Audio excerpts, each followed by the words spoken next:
One thing I do want to point out before we go much further is that Visual Studio Code works on folders and within folders files. There is no project per se.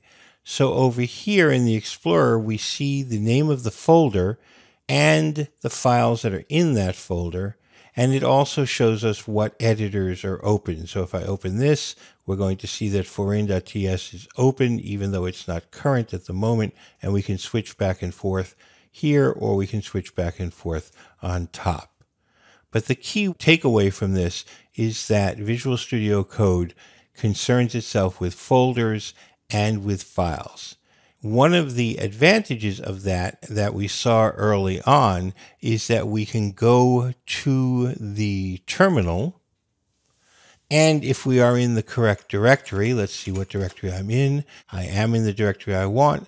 I can say code dot, and that's going to open up Visual Studio Code in that directory with that directory's files.